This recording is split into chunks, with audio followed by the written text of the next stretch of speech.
Hey guys, good morning. It is Wednesday, December 3rd, 2025. It is about 9:30 a.m. on this kind of sunny day. It's kind of like a hazy sunny, if you will. Very light clouds, if you will, like serious clouds, if you will. It is more sunny than it was yesterday in the past few days. But yeah, that's what it is out. That's what it's like outside.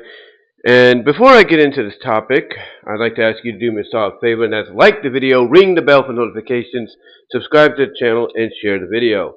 Also, guys, if you would do me a solid favor, that's go into the description and click on the links there to find my content elsewhere. You can find me at all your audio and video podcast affiliates like iTunes, iHeartRadio, Pandora, Spotify, Audible Music, Amazon Music, Radio Public, and to an extent, SiriusXM. And I think I also said Pandora. Also, guys, if you want to find me at other video outlets, you can find me at Rumble, Dailymotion, Odyssey, and VENMO. I'm also on DeviantArt. Yes, I am on DeviantArt, as they call it. DeviantArt, if you will. DeviantArt.com at BVW1979. I'm also at InkBunny, that's INKBUNNY, InkBunny.net at BWRoses. Also, I have a Patreon that's going to be coming up real soon with some new stuff. Oh, I think you'll like it. You know, you may or may not, but believe me, I'll let you know when it's all ready to go. But support me there if you would like. I also have a Cash App and a Venmo. Cash App and a Venmo. That helps me out tremendously as well if you can donate there. And also, guys, I have a Teespring store and a Fourth Wall store. The Fourth Wall store link is at the top, and the Teespring store link is at the bottom of the description. Also, ladies and gentlemen, you can follow me on social media at TikTok, at Twitter, aka X.com, and at Blue Sky. And also, guys, during this live video premiere, the live chat will be open. You can chime in, give your thoughts on what I have to say here, as well as if you want to, if you feel like doing so, I should say, and you're in the mood to do so, SuperChats will be open. Whatever you can donate would really help. Excuse me. And also, on both occasions, the comment section will be open. And if you don't get here in time for the live video premiere, the super thanks option, which is the little heart with the dollar sign, will be open and available, so you can donate there. Also, guys, I have affiliate programs listed here. So if you want to click on those to go to any of the stores that are listed, you know, to shop for stuff for yourself, for friends and family during this Christmas season, you can do so through that. It helps me out and helps the store out. And for you, gift-wise, it helps you out. But anyway, let's get into the topic at hand here, guys. It's a very interesting topic, especially if you're a fan of college football. Okay, guys, I'm sure that a lot of you know one of the biggest news coming out of, college football this week is the Lane Kiffin situation.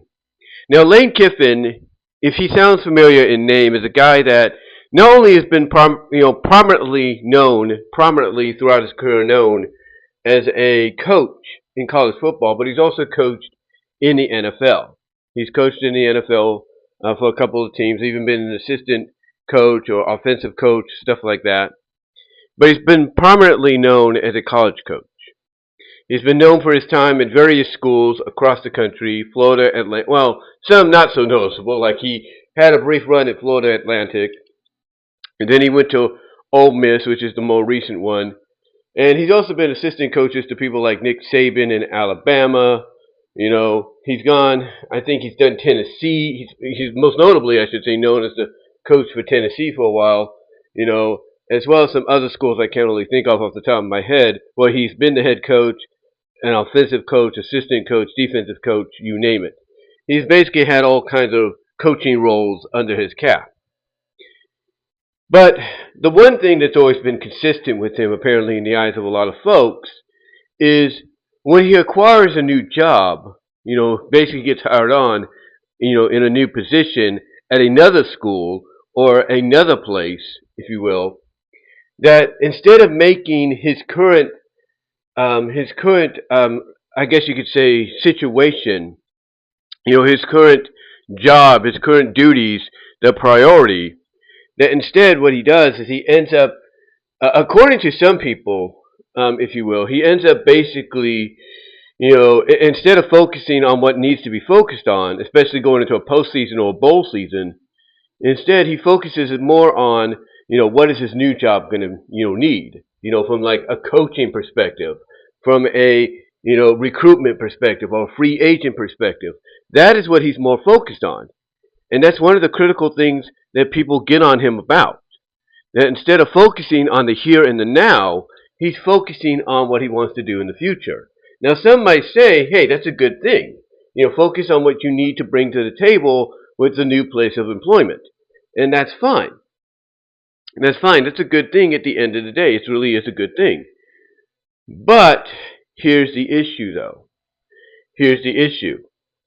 The reason why Lane Kiffin gets such criticism is because of the fact that, sometimes when he takes a new job, it's one thing to take it if, let's say, in college football, your team is not going to, go to the postseason, whether it's the playoffs or just a very rewarding bowl game, just for a reward, for your efforts, even if it's lower tier. It's one thing to probably say, you know what, I don't want to coach in this bowl game, or you know what, the season's over, so I'm going to go take my take my ball and I'm going to go elsewhere. It's one thing to do that, but it's another thing, and this is where the criticism comes into play. It's another thing to take your ball and go elsewhere when your team, college or professional, is on the verge of potentially becoming the champion, or at least having that opportunity. It's one thing, it's another thing, I should say, to do, take your ball and leave when that's, on the horizon, compared to, let's say, again, your team not making the playoffs, your team not being bowl eligible, or if they are bowl eligible, getting into a lower tier bowl that you don't really care about, and that you'd rather just be, prioritizing other things above that. It's basically like night and day. And this is where Lane Kiffin is getting a lot of his criticism. Because look, you can all agree that, hey, him going to LSU, that's his decision. If he wants to leave right here and now, that's fine. If he wants to leave right here and now and go to LSU from Ole Miss, that's his decision. You can't fight him on it. You can't fight him on it if he wants to leave right away. If he wants to get a head start, he wants to get a head start, on the whole, recruitment process, or the whole, building a coaching staff process and everything. Try to, start focusing on the future. You can't blame him for that if that's what he wants to do. Because contractually, and this is one thing that, one of the people I like to listen to at times, I love hearing their opinions, whether I agree with them or not, because they're very entertaining, is Stephen A. Smith. I know people might have their opinions about Stephen A., but he is very entertaining at the end of the day. But he's also open-minded, also very unfiltered and unapologetic, in his opinions. So basically, he said this not only on his own podcast, but he said it this morning on ESPN First Take. He said basically that if he is Ole Miss, if he was Ole Miss, he would have contractually, and he didn't say in so many words, but he said it in his own unique way, that if he was Ole Miss, he would have contractually made sure that someone like Lane Kiffin, if he was going to take this job with LSU, or knowing he was going to take this job with LSU or whoever, that contractually he fulfill his obligations. And those obligations are, one, get us to the playoffs, get us into an opportunity, a great opportunity to become national champions. And then after you do all that, you can leave. And Stephen is right. Stephen is right. Contractually, if they would have nailed him down, had him sign, that contractual agreement that says, hey, you fulfill your obligations, which includes getting us to a national championship or get us to a bowl game, and all that, and afterwards then you can bolt, that right there would have prevented any kind of controversy that's following him right now. It would have basically prevented any kind of controversy or criticism following him now if that had been done. But here's the issue. Here's the issue, and this is why, again, Someone like Stephen A. Smith looks at it from both perspectives. Contractually, he does agree that if Lane Kiffin would have been contractually nailed down, none of this has been happening. But because Ole Miss, and the athletic director and the school itself did not contractually nail him down and say, yeah, this contract, this agreement states that you got to remain with us until you get the job done, at the end of the season, which could be a bowl game, a national championship, or heck, we don't get bowl eligible, period. Contraction, basically, Ole Miss, when you get, when you look at it at the end of the day, has no one but themselves to blame, and that's how I think Stephen A. Smith is looking at it from both sides. That basically, from one side, he can understand why Lane Kiffin's doing this. It's like, hey, you didn't contractually nail me down, so I'm free to go. I'm free to leave whenever I want. But he's also looking at it from the fact that if he had been contracted, none of this would be happening. So he's looking at both sides of the equation. Like, had they contracted him, none of this would be happening. He could still go, but it'd be after everything's said and done. But because they didn't, which is their fault, Ole Miss's fault, then obviously they have no one but themselves to blame. Yeah, they can, they can put the blame on Lane Kiffin and all that, and justifiably so, because he basically has built, he's basically built this Ole Miss program up, up to a point that if it wasn't for that one loss earlier in the year, they would practically be undefeated. They themselves, right now, would be in the SEC championship more than likely. Instead of Georgia or Alabama. Or at least they'd be in that conversation, to try to get in. But because they had, I think, Georgia, on their schedule, that made things a little bit more difficult because that was going to be a loss or, a barely squeaked out win either way. So basically, if it wasn't for that one loss, yeah, they would be in the championship instead of Georgia. They'd be going up against Alabama, and all that, or vice versa. Who knows? But the point I'm getting at and everything, is everybody has a right in to voice. Excuse me, I'm getting a little tongue tied here. To voice their opinion. They have a right to voice their opinion and all that, and you feel feel like, oh, we've been disrespected. The guy is just up and leaving us and all that, and we're on the verge of a national championship. Everybody has a right to feel angry because, like I said earlier, it's one thing to want to get up and leave if you're not bowl eligible or you're going to a lower tier bowl or professionally you're not going to the playoffs. It's one thing to do that.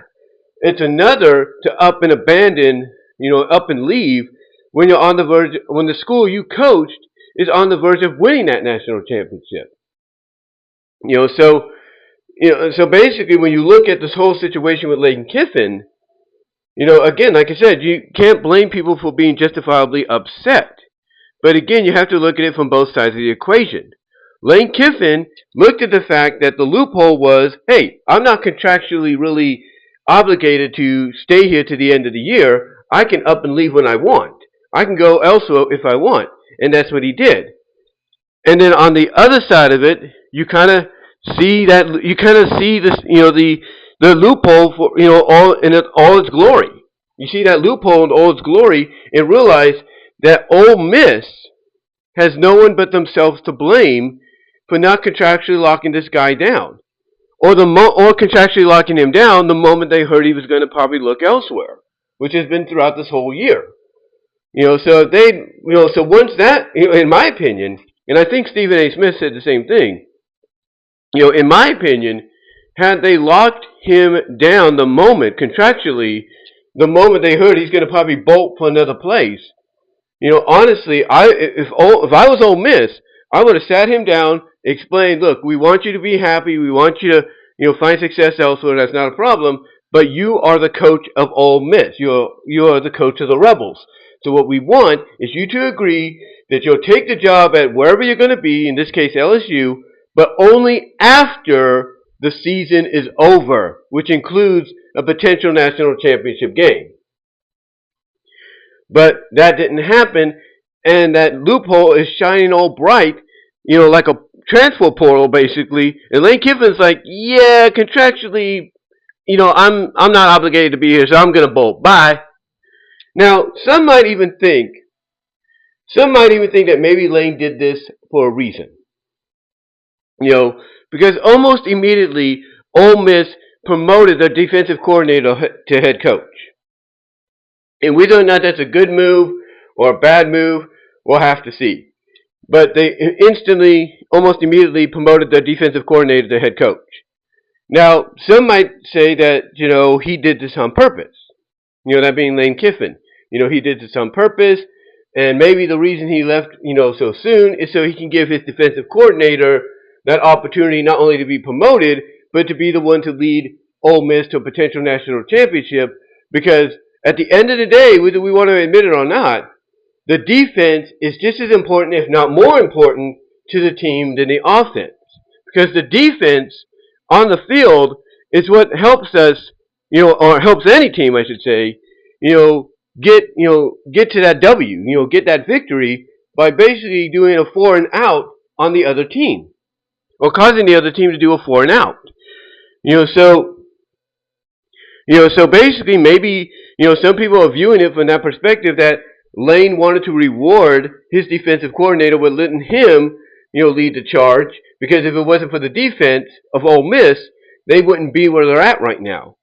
And that could have some truth. And maybe that's why Lane did what he did. Maybe that's why Lane did what he did, but still, basically, it's the way he did it, which I think really bothers people. The fact that, they're looking at the idea that their team, Ole Miss, Oxford, Mississippi, their team is on the verge of potentially bringing a national championship home for the first time in over 60 plus years, if you will. It's the way he left that really got a lot of people angry. It's like, why would you abandon us now when we're on the cusp of becoming national champions for the first time in over half a century? Why would you do that? Why would you do that? That's what I think upsets them. Because at the end of the day, I'm sure a lot of them kind of understand and would see it from his point of view. Like, hey, this guy is only doing what he feels is right, in his opinion.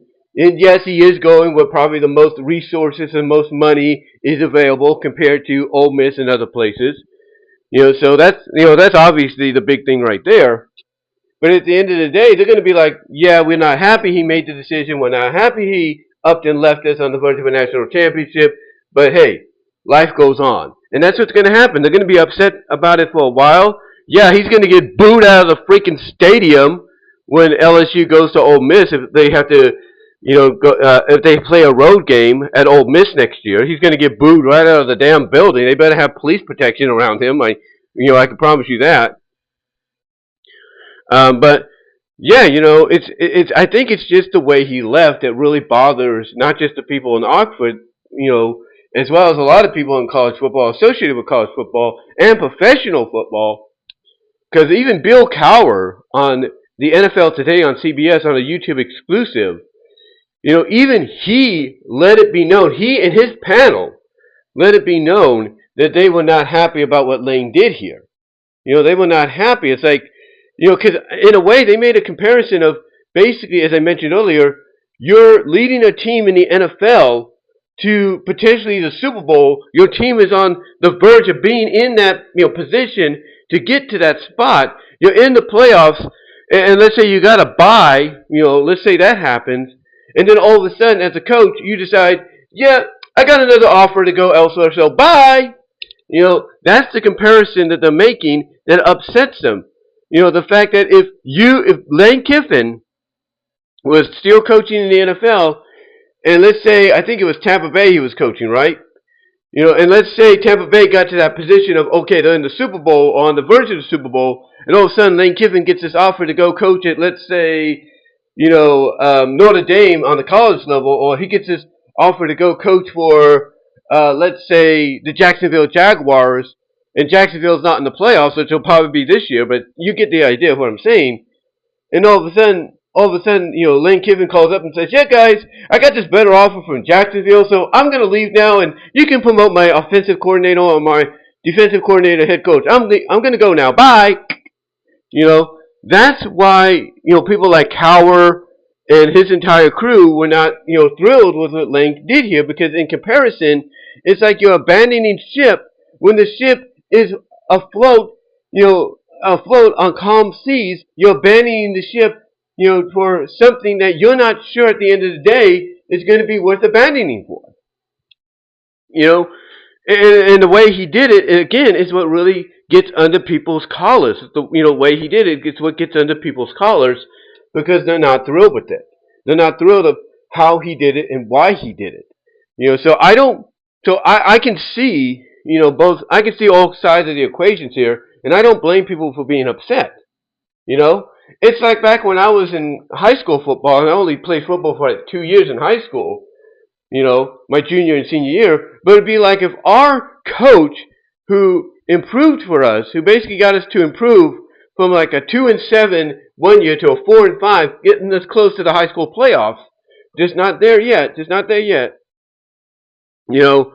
But basically it'd be like, okay, he's got us on the cusp of the playoffs, and then our coach decides, yep, I'm gonna go coach now over at your rival McLeod, or I'm gonna go coach over at your other rival JCN.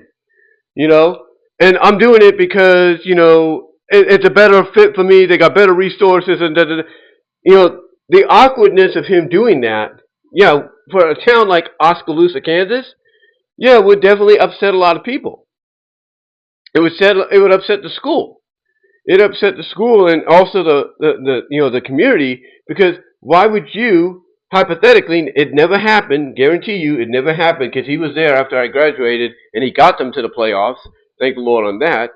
But point I'm getting at, ladies and gentlemen, is basically it'll be, in similarity, it'd be something similar to that. It'd be something similar to that happening, which never did. To where, we're on the cusp, one season, of having a better season the next year, and all of a sudden it's like, well, the coach is going to go leave for your rival. It doesn't make any sense, and people would have a reason to be upset. The community would have a reason to be upset, because why would you abandon these kids who are on the verge of being playoff bound, maybe not this season, but the following season, or in the last season I played, have one win away from making it happen? Why would you abandon them?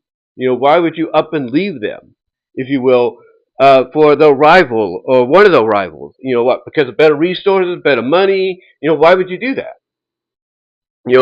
So in comparison, and again, that never happened, thank the Lord, but in comparison, when you really look at it, in comparison, that it's basically, the similarity of how the people in Oxford, how the people in college football, connected to college football, and even professional football, you can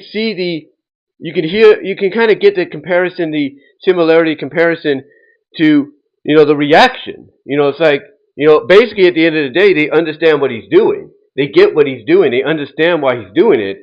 They're just not thrilled on the way he did it. They're not thrilled on the way, basically, they're not thrilled on the way he did it. They're not thrilled on how he went about it. And that's what's upset a lot of people. And at the end of the day, it's all going to blow over. I mean, yeah, you're still going to have aftermaths, because of it. And like I said, when LSU plays Ole Miss, at Ole Miss in Oxford, in the future, whether it's next year or the year after, he's going to get booed. He's going to get booed right out of the building. And they better have security.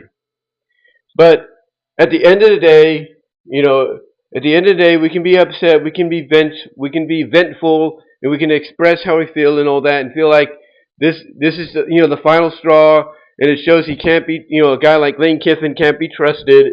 He can't be trusted, with any job he signs up with. So, you got to keep an eye on him and all that, because he can't be trusted. At the end of the day, we can feel all that and express all that, and let it be known to the world, and even to Lane Kiffin himself, and basically call him out on his bullcrap and everything as well. It's one thing, basically, to feel all that, but when it's all said and done, whether we want to admit it or not, when it's all said and done, we we just look at it like, well, life moves on. We let our anger come out. We let our feelings be known. We express ourselves. It's going to be out there for generations to come because of social media and YouTube and all that. But at the end of the day, we're going to be like, well, we may not be happy, but life goes on. So, so basically, I think what Stephen A. Smith said, and I'm going to close this part of the video out with this before moving on to the next subject. I think Stephen A. Smith said it best on both his podcast and, on ESPN First Take. And that is this. If you're Ole Miss, and you're the defensive coordinator, now the head coach, if you want to show Lane Kiffin that he made a mistake leaving early for LSU and not seeing this season through, this 11-1, nearly undefeated season through, then you do the one thing that'll basically be the biggest slap in his face, the biggest suck it, to him, if you will, at the end of the day, and that's win a national championship. Bring the national championship back to Oxford. Make sure it's known, that you guys did it, and you did it without Lane. You do what you can to rub it in his face and make him realize that this could have been him. He could have been standing on this podium. He could have been in this parade and all that had he stayed aboard until at least the very end. That's what you need to do. And I'm in total agreement with that. So that's all I'm going to say on that part, guys. And I will be back with another part in a second. Okay, so on to the next one here. On to the next one. And as we know, starting this Friday, in about 2 days, is the beginning of what's known as Championship Week. Now, in the past, Championship Week would actually start yesterday, or if not tonight, for the smaller to mid-tier schools. But because of the fact that a lot of things have changed in college football, a lot of these games are now going to be on the weekend, Friday and Saturday. But what's interesting about it is, again, I got to give a shout out to Stephen A. Smith because he had Kirk Herbstreit, who has played college ball at Ohio State back in the late 80s, early 90s, and all that. He played college ball and I think a little bit of pro, but still mostly college ball. And basically, they talked about the upcoming championship week as well as the implications that could come from it. Because one game that you'll notice on here, and I got to give a shout out to Pat McAfee, in his show because I had to take a picture of this when I could, or snapshot it. But anyway, and they talked about this too because there's a potentiality that a lot could happen here.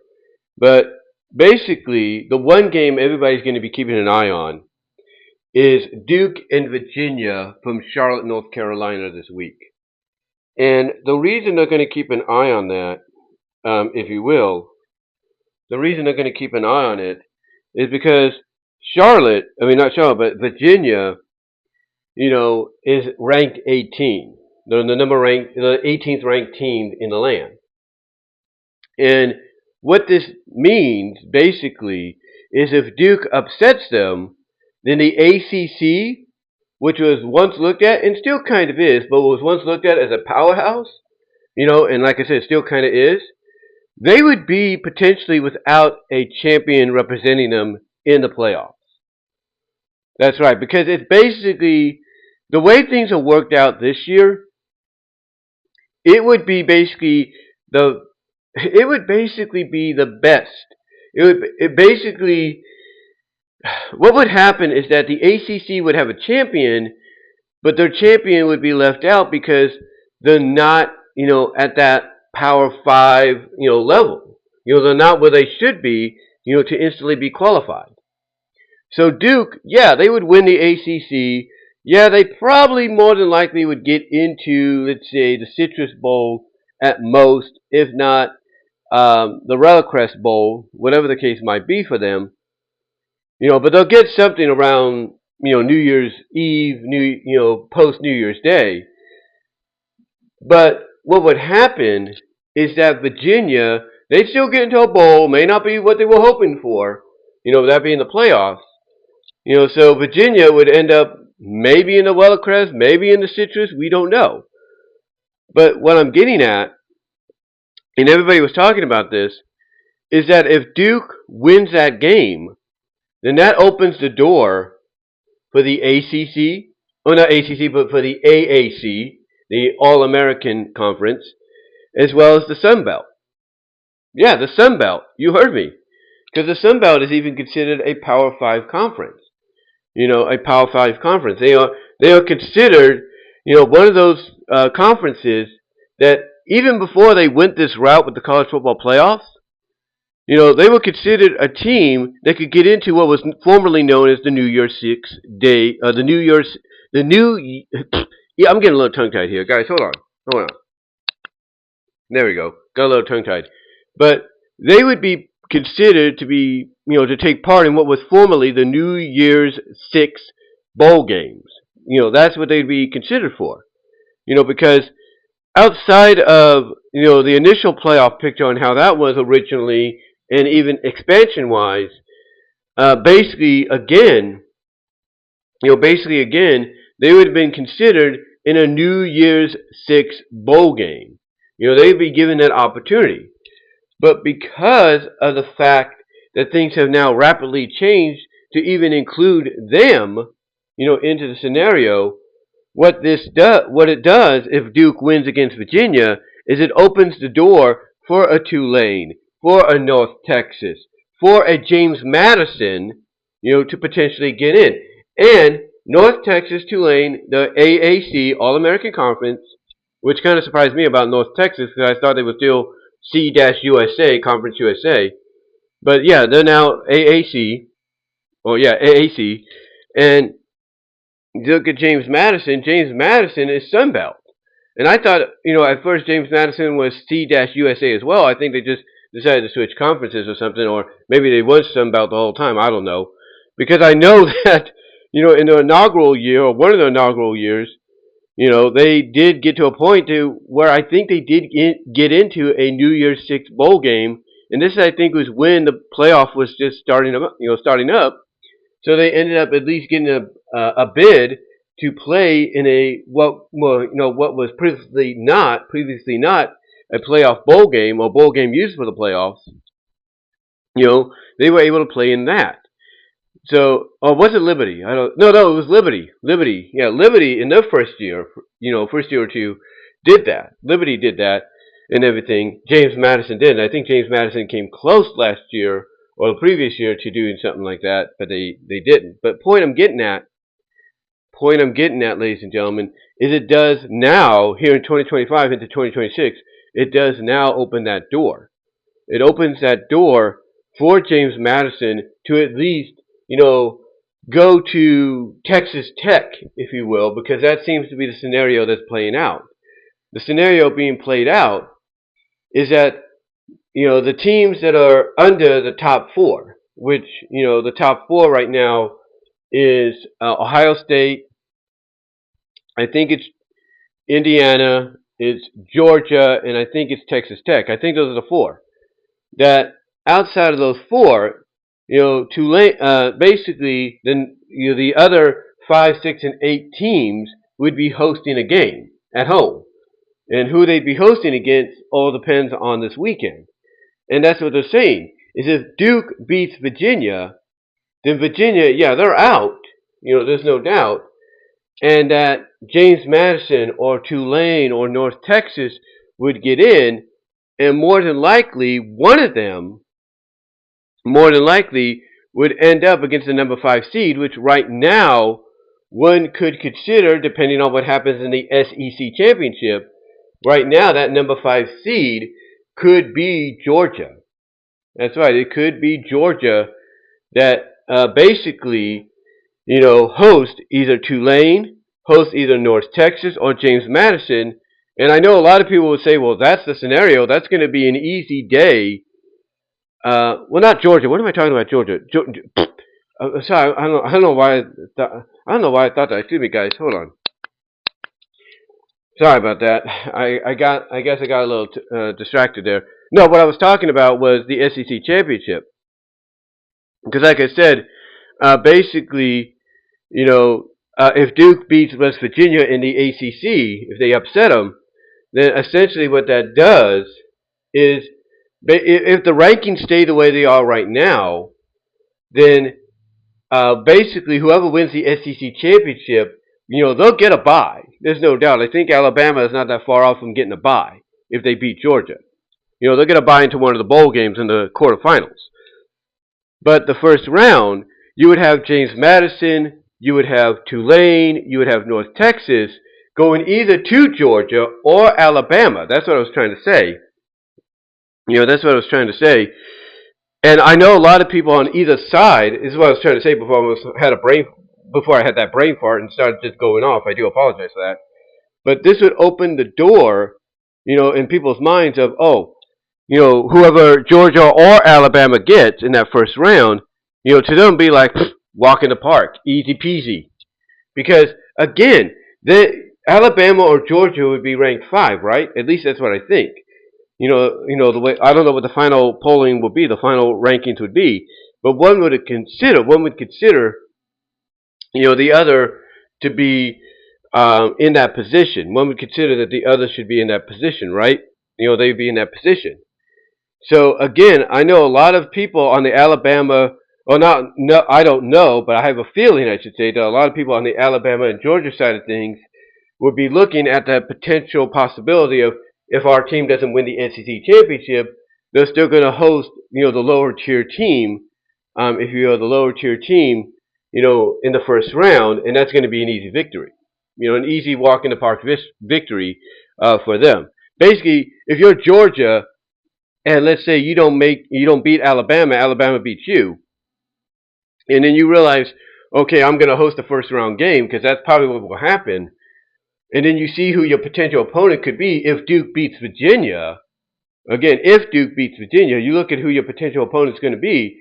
Of course, as a Bulldog fan, you're going to be like, oh, appetizer. Oh, it's going to be so fun. Because you're going to think walk in the park. Same with Alabama. If you're a Crimson Tide fan, you're going to look at it the same way, like, ooh, we're going to have some fun. A little warm up. A little parkour, what's the word I'm looking for? A little crash derby, if you will, destruction derby. It's gonna have some fun here. That is how fans will look at it from either side. Now, it may not just be them either, because again, we have the other conference championships. We have the other conference championships, on tap as well. We have the other conference championships on tap as well, because basically, when you look at, let's say, Ohio State and Indiana, that's going to be the main event. That's number 1 against 2. And that might be a preview of the national championship. Might be. But again, it's, number 1 and 2, in Detroit. Oh, not in Detroit, but Indianapolis. It's going to be in Indianapolis. It's going to be a home advantage for Indiana. That's a big thing. That's a big thing right there. But point is that matchup will open a lot of doors. That will it'll open a lot of doors, but it'll open a lot of eyes, because depending on how it goes, whoever loses that match, they may not be. Here's the thing. Here's the scenario. They may not be. I guess you could say, bounced out of the first round, bounced out of having a bye. Is what I'm trying to say. They wouldn't be bounced out necessarily out of having a bye, but they'd be on the cusp. They'd still make the playoffs, but they'd be on the cusp of being bounced out of that bye opportunity. Not saying they would be, but they're on the cusp. So if Indiana, beats Ohio State by recognition, let's be honest, would probably keep the bye hopes alive. But if Indiana loses to Ohio State, then Indiana, being the less recognizable name, between the two, they'd probably more than likely be on the cusp of going from having a bye, I should say, to being hosting a first round game. That's basically the scenario you could be looking at if you're a Hoosier. If you're a Hoosier fan, that's the scenario you'd be looking at. The fact that your team, because you got to admit it, is not as recognizable as Ohio State, but they're getting up there now. They're not as recognizable football-wise, not basketball, but football-wise as Ohio State, but they're getting up there. So you have to kind of be worried that, okay, if our team loses, potentially this, flat-out home game, at Lucas Oil Stadium, if our team loses, even by barely, there's a good chance, the committee could be like, yeah, you'll stay in the playoffs, but, you're not Ohio State. You're not Alabama. You're not Georgia. You're not Oregon. So to the first round you go. That's the potential of what could happen. So if you're a Hoosier fan, you better pack out Lucas Oil Stadium. You better pack that place out, so that way Ohio State feels feels that support coming from you. So that way, basically, as some people say, it'll make it hard for them to do the count, because not literally, but verbally, you would have that 12th man on Indiana's side. But, that too is a game to look out for, a game to, keep an eye on, if you will, keep an eye on, because of the fact that, if Ohio State loses, they still probably stay in the first round, discussion. But it all depends on how bad they lose. If they lose bad, then yeah, there's a good chance they'll go to the first round. But if Indiana loses, even by barely, then yeah, even though they might stay in the first round, it'd be very slim. Let's be totally honest, because it's recognition. It's the name recognition, if you will.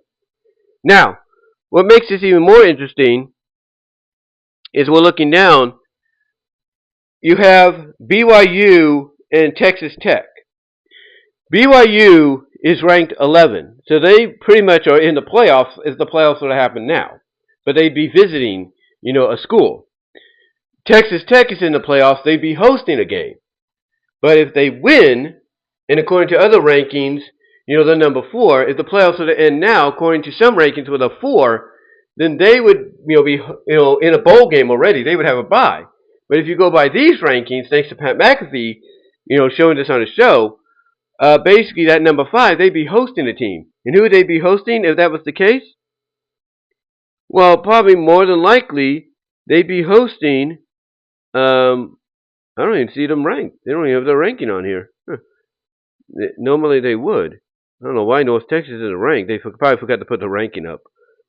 That's weird. But North Texas is like ranked 12, I think, or something. I'm not really sure. But point I'm getting at is that BYU Texas Tech game is significant in its own right. Because Texas Tech, if they want to basically go, if Texas Tech wants to go and have a bye, or at least be in the discussion to have, a bye, so that way they'll automatically into one of the bowl games, they're going to have to win big against BYU. And if BYU wants to be considered to get into the playoffs, which again, if the playoffs were now, they would be, but if they want to solidify, hey, at least win the first round, then they got to beat Texas Tech. They got to basically give Texas Tech a defeat to where both them and Texas Tech are in the first round of the games. They're in the first round of the games. And what that would mean is, yes, Texas Tech would host the first round game, well, BYU would be on the road more than likely. Maybe. So there's a lot of things that are going to come out of this, championship weekend, if you will, that are going to play, a big deal, in the significance. It's going to, be a big deal in the significance at the end of the day. Because again, you look at, the Sun Belt game. You look at the Sun Belt game between James Madison. If James Madison beats Troy, if they beat Troy, which a lot of people expect them to do, then James Madison keeps their playoffs hope alive as well. But they would be having to hope and pray that the next day in Charlotte, North Carolina, that Duke makes the upset happen. And believe me, just like I said with Indianapolis, it's going to be mostly old Hoosier country there in Lucas Oil Stadium. At Bank of America Stadium in Charlotte, that's going to have a lot of Blue Devil fans. That's going to be a sea of blue, and it's not just going to be for Virginia. It's mostly going to be for Duke. So Virginia better be ready for that. They better be ready for that because even though they'll be the designated home team, yeah, they're pretty much going to be playing an away game. We'll put it that way. So, so it's going to be, really interesting to see exactly how things play out at the end of the day. At the end of the day, when it comes to this on championship week, or championship weekend, because it's going to be, it's going to be, and I think Kirk Herbstreit said it best in his appearance on Stephen A. Smith's podcast. If Duke wins, that's going to cause total chaos. Because now, if you're the championship committee, you're like, well, the ACC has an 8-5 team, but that's not what we want in the playoffs. And yet here we have North Texas or Tulane or James Madison. They have a record that's good for the playoffs. What do we do? It causes chaos. It causes confusion. And what happens at the end of the day, at the end of the season, should that all occur, if the dominoes don't, fall in place, if the dominoes are just scattered about after Saturday, because of that Duke Virginia game, what that does, and even if it falls in place, but what it does at the end of this season is it makes things more complicated. It makes things more, how do I put it, more thought processing for the committee to think whether or not maybe they should continue doing this playoff thing, or they should just get rid of it and go back to an old formula, like let's say, the four, like let's say basically the two best in the schools, even if it's the same conference, that's your national championship. Do they do that? Do they go back to that if this gets a little too confusing, a little too chaotic, this season? Or do they expand? Because a lot of people feel they're going to expand to 16 teams. Yeah, how's that going to help? How's that going to help if you're going to expand to 16 teams? Yeah, you're going to keep the bowl situation going because there's a lot of schools that deserve something. That's why you keep it. But how is expanding to 16 teams going to help? It doesn't make sense. It doesn't make sense to expand, to that many teams, because it's going to cause even more chaos. It's going to cause even more chaos, more than you think, the potential of a Duke upset over Virginia is going to cause this year. Because basically, yeah, that opens the door for the AAC to get Tulane, North Texas, or even, the Sun Belt to get James Madison in if James Madison doesn't lose to Troy. And that's another thing, too. James Madison has to win against Troy, because if Troy beats them, then James Madison's playoff hopes are down the drain. They're completely snuffed out, if they don't beat Troy. So they got to beat Troy to keep those hopes alive. So, yeah, it's going to be interesting when it comes to a lot of those games, this weekend. So the games I look at, that you got to keep an eye on, in my opinion, unless, Boise State is also in the conversation, which I don't think they are. But the games I feel you got to keep an eye on, are James Madison and Troy on Friday, Tulane and North Texas on Friday. You got to keep an eye on that. You got to keep an eye on BYU and Texas Tech. You got to keep an eye on Duke and Virginia, as well as Georgia and Alabama. And if you want to, keep an eye on Ohio State and Indiana. Excuse me. But the ones that have significance to a potential playoff berth that you got to keep an eye on is James Madison, Troy, North Texas, Tulane, BYU, Texas Tech, and Duke and Virginia. Those are the ones you got to keep an eye on, because those do have significance. If Virginia wins, they're in. They're ranked 18 now, but if they win, they're in. That's the rules, apparently. That's the rules. Hopefully for them. Hopefully for them. But we'll have to see. We will have to see, how things play out, going forward. after this week, after this Friday and Saturday, after this weekend. But yeah, those are the games you have to keep an eye on.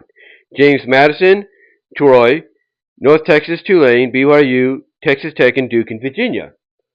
Because again, Duke and Virginia, if Duke wins, if Duke wins that next day and the day prior, which is this Friday, James Madison wins their game, and either North Texas or Tulane wins their game, then if you're a Tulane fan, if you're a North Texas fan, if you're a James Madison fan, you're going to be keeping a close eye. You're going to be keeping a close eye on Duke and Virginia and BYU and Texas Tech. That's what you'd be doing. You'd be keeping a close eye on them to see who loses, basically, that, so that it opens the door for you to get in. And then on top of that, you're going to want to keep a close eye, on the SEC championship between Georgia and Alabama, because that game right there, in my opinion, will determine who goes from a potential first round bye to, well, not first round bye, but a potential bye, I should say, a potential bye week, into a bowl game. That will basically, if you're, like I said, any one of those teams that I mentioned, hoping that BYU loses and Virginia loses to open that door, basically, you also want to keep an eye on that Alabama-Georgia game, because whoever loses that potentially gets bounced out of a first-round bye opportunity and into hosting a not first-round bye. Why am I saying first-round bye? Well, yeah, they get a bye. They don't have to play in the first round. That's what I'm saying. But basically, yeah, they get that bye. They get bounced out of potentially having that bye from the first round, is what I'm trying to say. And basically, whoever that is, whether it's Georgia or Alabama, they will end up being the team that would host someone like, let's say, a BYU if BYU wins. Or they could be someone that hosts a North Texas, hosts, a Tulane, hosts a James Madison. So again, if you're James Madison, if you're fans of James Madison, you're the team of James Madison, you're the fans of Tulane and North Texas, or the teams, or you're the players of those teams, depending on which way the pendulum swings, if you will, that you're going to want to keep a close eye on those three games. You're going to want to root for Duke to beat Virginia. You're going to want Texas Tech to beat BYU.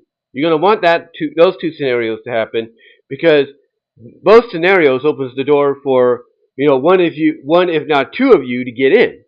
It does open that door. But also, you want to keep an eye, like I said, on Georgia and Alabama, because whoever loses that gets bounced from having a bye into a bowl game, into the quarterfinals, right back into the first round, and that potentially could be the team, the school you face on the road in the first round. So to me, if you're James Madison, you win your game. You're North Texas or Tulane, you win your game. You're going to want to be cheering on the Blue Devils. You're going to want to be cheering on the Red Raiders and all that, to potentially bounce out the teams, or beat the teams and bounce them out of the playoffs that you feel stand in your way.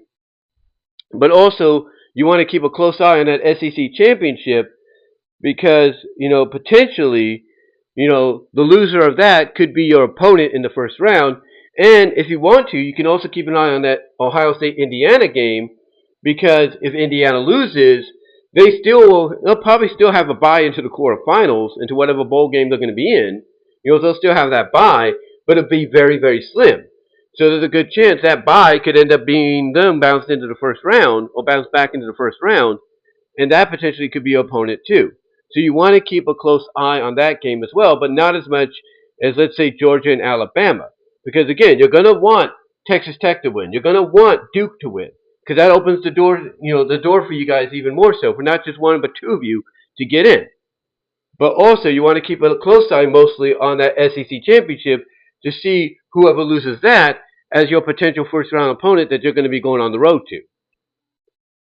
So again, very, very interesting week, very intriguing week that this is going to be, and potentially it could be very chaotic. Because can you imagine after Saturday, if Duke beats West Virginia, the the chaos that the championship committee is going to be in. Because because let's be honest, we know that there are members of that committee that are not thrilled at the idea that they got to look at an AAC team, either North Texas or Tulane, or a Sun Belt team like James Madison, and be like, well, we should by obligation put Duke in there, but they're 8-5, and that'll be unbelievable. So what do we do? Oh, I don't know. I guess let's go with James Madison, or hey, let's go with North Texas and Tulane. You gotta just think about what their reaction is going to be. You gotta think that. And again, if Texas Tech beats BYU, some may say, well, that's not going to help out at all. It'll help out because BYU is ranked in a position to where, like I said earlier, if the playoffs were to happen now, they'd be in the first round. So basically, you got to hope that they get beat because that opens the door for you as well. It doesn't just open the door for you if Duke wins. It opens the door for you if Texas Tech wins. And basically, you could be on the verge of potentially a major historical moment for not just your school, but for the other school as well. And not just for your conference, but for the other conference as well. You could be on a major historical moment to where, an unprecedented one, where James Madison of the Sun Belt, which is, and let's talk about that. The Sun Belt is always looked at as one of those bowl games, not bowl games, but one of those conferences that literally has historically been known, based on its legacy, historically has been known, to open up the bowl season. They've been historically known, depending on the legacy that they follow, been known to open up the bowl season. That is what they've been known for. Again, depending on the legacy that you look at, that is what they've been known for.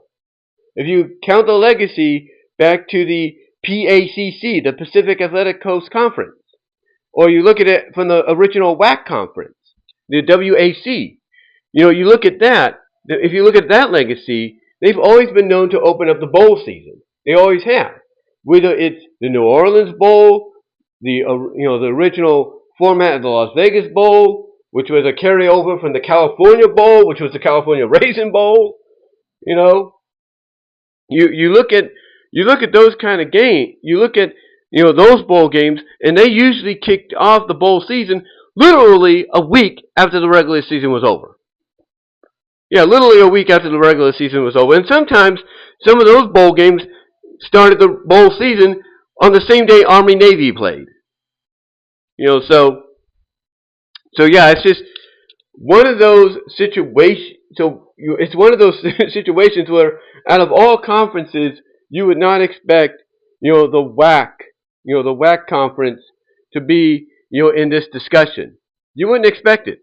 Well, not WAC conference, but the Sun Belt, I should say. I don't know why I just said that.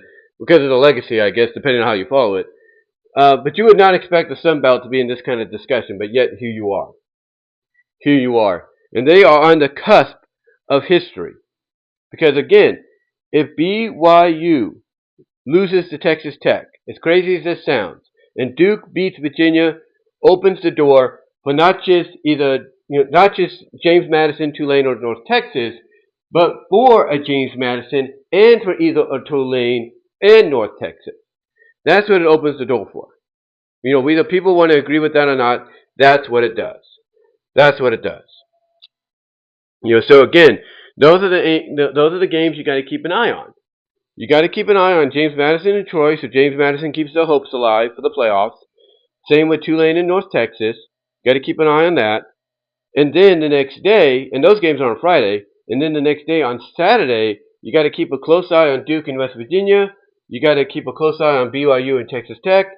And if the possibility happens, and crazier things have occurred, the possibility you probably get in, depending on what happens with Duke and West Virginia and BYU and Texas Tech, you also got to keep a close eye on that SEC championship to see who's your opponent potentially is going to be in the first round, who you're going to be traveling to try to upset them to get to the quarterfinals. So yeah, it's a crazy scenario that you got to really keep an eye on and just pray and hope for the best at the end of the day. And That there will be no controversy. There will be no controversy, but unfortunately there's going to be to an extent. And whether or not, depending on what occurs this Saturday, I've got a feeling the NCAA is going to be like, yeah, we either expand this so that there is no confusion, and again, I don't know how that's going to help, or they just go back to, probably the most simpler of ways. You want to do a playoff, that's fine. But here's what you do. Here's what you do. You want to do a playoff, that's fine. Do a playoff and all that, but do first round games between your top 4 teams. Well, not top 4 teams, but your top 8 teams. That's what you do. Go back to that 8-game format, but no buys. No buys. You have 1 versus 8, you have 2 versus 7, you have 3 versus 6, and you have 4 versus 5. Easy. And then there you go. There you go. 1 versus 8, that winner could go face the winner of, what would it be, 3 and 6 or 4 and 5. The winner of 1 and 8 go on to face 4 and 5, Rose Bowl. Not a big deal. Okay. And then 2 and 7, the winner of that takes on 3 and 6, Sugar Bowl. There you go. And then basically you could keep something like, let's say, the Peach Bowl and the Cotton Bowl. You could keep those open for at-large teams that may not make the playoffs or being considered for national championships. Keep those open, let them have that, and then you can keep something like the Fiesta Bowl. You get the idea. You keep the Fiesta Bowl open, basically as your national. Well, it would actually open the door for the Fiesta Bowl too, when you think about it. So the sugar, so the peach, the cotton, and the Fiesta would be good for the at-large teams, just for them to have something. And then, like I say, you could use the rose and the sugar. This is just hypothetically, not literally. This is just, thinking out loud. Use them to where the winners of the first round games, basically face each other, and then the winners of those bowl games go on to face each other for the national championship later on. Makes more sense, less confusion, and you're good to go. Less confusion makes more sense. Nobody's left out of the New Year 6 and all that. Easy peasy. And there's no confusion. No confusion. You have your 8 top teams. You have your 8 top teams at the end of the season, and you're good to go. You're good to go.